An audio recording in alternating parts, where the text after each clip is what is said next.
Bienvenue dans du 5 km à l'Ultra Trail, le podcast qui t'aide à progresser en trail avec méthode, plaisir et confiance. Et cela quel que soit ton niveau. Attention, 3, 2, 1, c'est parti! Salut les amis, j'espère que vous allez bien dans cette nouvelle semaine pleine de chaleur, je crois, je ne sais pas, mais il fait une température de fou et je sais que ça a eu du mal, ça a eu un impact, plutôt un effet sur mes coachés ce week-end sur leur course. J'en ai deux particulièrement qui ont un peu subi, je pense, la chaleur. Je pense notamment à Julia, j'allais dire Julia, mais non, Julia, qui a fait le marathon du Mont Blanc, les amis. Voilà, une quarantaine de kilomètres, plus de 2000 mètres de dénivelé, et il a fait une chaleur énorme. Il a fait très très beau, mais du coup ça a été très très compliqué, mais elle s'est fait plaisir, elle a couru, elle a terminé en courant, elle a même rattrapé des gens et elle a kiffé son marathon du Mont Blanc. Donc voilà, c'est bravo à elle et ça fait vraiment plaisir parce qu'on n'est pas à l'abri que malgré un entraînement qualitatif, il y a quelque chose qui se passe pas bien. Et tu vois, le facteur de la météo, c'est à prendre en compte, mais c'est sûr. C'est comme un peu le vent quand tu veux faire, je sais pas, sur la route, tu veux faire une perf, tu veux battre ton record, mais tu as un vent de face sur ton semi-marathon ou ton marathon, tu sais que ça va être très compliqué de battre ton record parce que tu as le vent de face et c'est pas tout à fait la même limonade, surtout point de vue énergie. Donc là on n'est pas sur route, on est en version trail. La météo, évidemment, la sudation et tout ça, la fréquence cardiaque qui augmente, la gestion, l'alimentation qui a peut-être du mal à moins bien passer, tu vois, ce genre de choses fait que oui, quand on arrive à terminer un trail de ce calibre-là avec ces conditions-là, enfin dans ces conditions-là, on a de quoi être super content. En plus ça s'est super bien déroulé quand même. Et je pense aussi à Nadia qui a fait son premier 70 km de l'ultramarin, les amis. Elle a fait le marathon de Paris en avril. Et après, ça a été compliqué. Il faut reprendre, tu vois, mettre des marathons en prépa de course qu'on n'a jamais faite. La 70 km, pour elle, c'était une première. C'est compliqué parce que derrière, il faut retrouver de la motivation, il faut récupérer correctement. Et voilà, il y a eu des hauts, il y a eu des bas, mais elle a fait son 70 km. Elle a été finisher, là, tout à l'heure. Donc moi, je suis hyper content et surtout, elle aussi, elle est hyper contente. Il faut qu'on débriefe encore un petit peu ensemble, si elle m'écoute. Mais elle a droit vraiment à bien se reposer maintenant parce qu'elle a fait une course. Ils sont partis le soir, ils sont partis samedi soir. Donc c'est plutôt sympa de partir, je crois, à 23h, un truc dans le genre. Donc ils commencent de nuit. Et moi, je trouve ça plutôt cool de commencer de nuit, parce que tu passes une nuit, mais t'es pas épuisé normalement.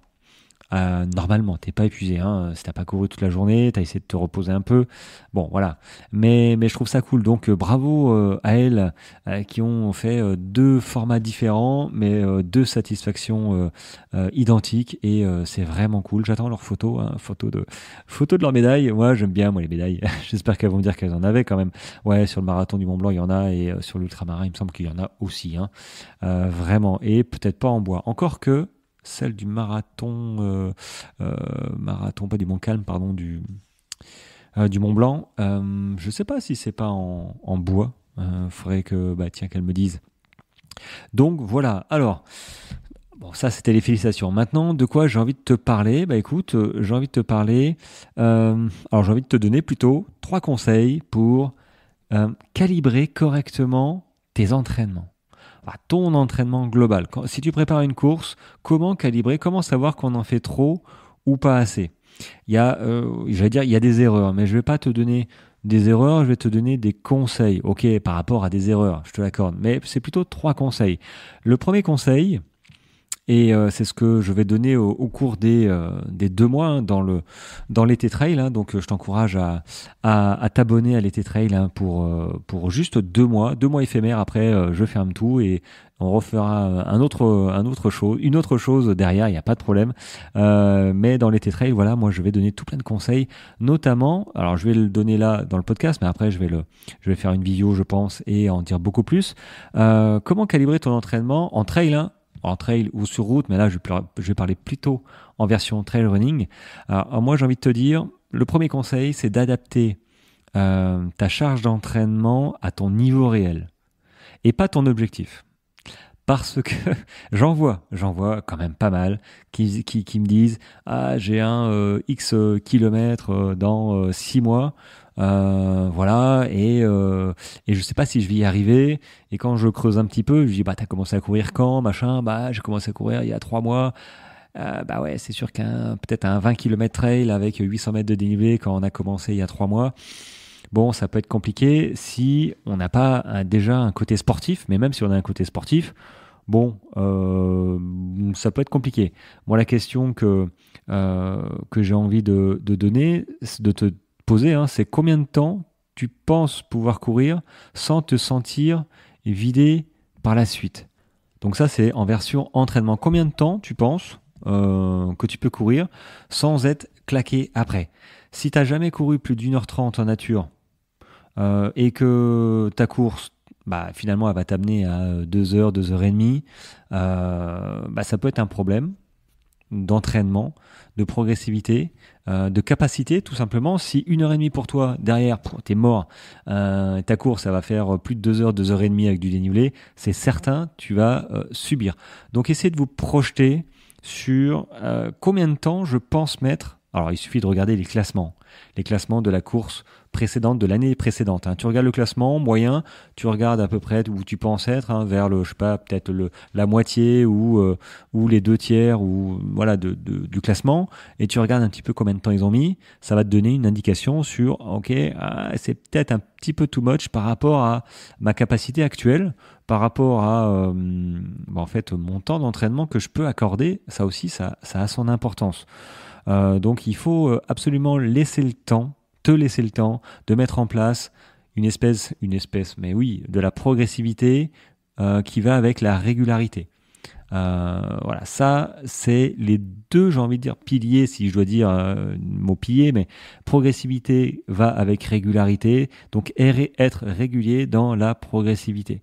Ça c'est je pense, le premier conseil pour calibrer correctement ton entraînement, c'est pas se tromper déjà de courses à préparer par rapport à ton niveau actuel. Maintenant, le deuxième conseil que je te donne, c'est gratuit, c'est cadeau, c'est de varier les intensités. Alors on le dit souvent, ou pas souvent, je ne sais pas en fait. C'est varier les intensités et les terrains, hein, pour, on va dire, progresser. Alors pas sans te cramer, mais le corps, plus il va voir de choses en fait, hein, plus il va s'adapter à différents terrains, plus toi ce sera facile en course. Sur ta course, plus ce sera facile. J'y arrive, hein, parce que ton corps, en fait, il aura déjà vu ça. Il se sera déjà un petit peu adapté. Alors, je ne dis pas que tu pourras tout voir, des grandes descentes techniques ou des montées casse-pattes. Peut-être que chez toi, tu n'as pas ça. C'est pour ça que de temps en temps, dans une prépa, il faut essayer de trouver le paysage, mais le dénivelé qui va ressembler à ta course. Moi, c'est pour ça que j'ai été dans les Pyrénées pour manger 1 heure, 2 heures de montée, 1 heure de descente, parce que chez moi, c'est pas possible de descendre aussi longtemps. Donc, il faut varier intelligemment par rapport à ce que tu prépares aussi. Je bug, c'est terrible ça. Ce que tu prépares aussi. Donc, varier. Pourquoi varier? Parce que le corps, quand s'il s'habitue, en fait, parfois il y en a qui disent un corps qui s'habitue, il régresse. Alors j'ai envie de te dire non, il va pas régresser, mais il va arrêter de progresser. Et du coup, tu auras une forme de plateau, palier, stagnation, qui va te dire ah merde, pourquoi j'arrive pas à passer ce niveau, pourquoi j'arrive pas à courir plus vite, je suis bloqué, je sais pas moi, mon cardio dans les montées, j'y arrive pas. Bah oui, parce qu'en fait, tu dois faire, je pense, souvent les mêmes sorties. Et même des sorties un peu pushy, tu vois, si tu refais toujours les mêmes, bah, finalement, elles seront de moins en moins difficiles et de plus en plus faciles pour toi. Et c'est pour ça qu'il faut varier en faisant l'endurance fondamentale, évidemment, mais dans les montées, travailler différemment, essayer de monter plus lentement pour descendre très rapidement. Pourquoi pas incorporer une petite séance de chaise ou de squat sur une endurance fondamentale, faire un petit peu un jeu de vitesse qu'on appelle le fartlek, tu varies l'allure, et puis alterner les chemins roulants, chemin un petit peu technique, hein, ça veut dire des cailloux, hein, casse-gueule. J'aime bien dire technique. Et du bitume aussi. C'est pas foncièrement mauvais du bitume parce que y a des courses où on a quand même des portions sur la route.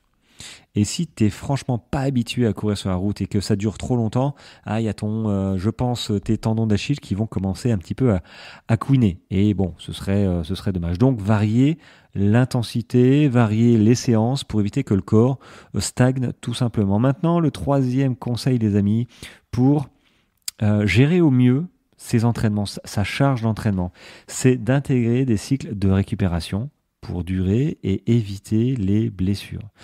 C'est ce que je fais dans les plans dans les plans personnalisés que je vends aussi à chaque début de mois globalement et les plans que je fais chaque semaine pour mes coachés. Oui, j'inclus évidemment des semaines de récupération et même quand j'incorpore, par exemple cette semaine, j'ai reçu 4 nouveaux coachés.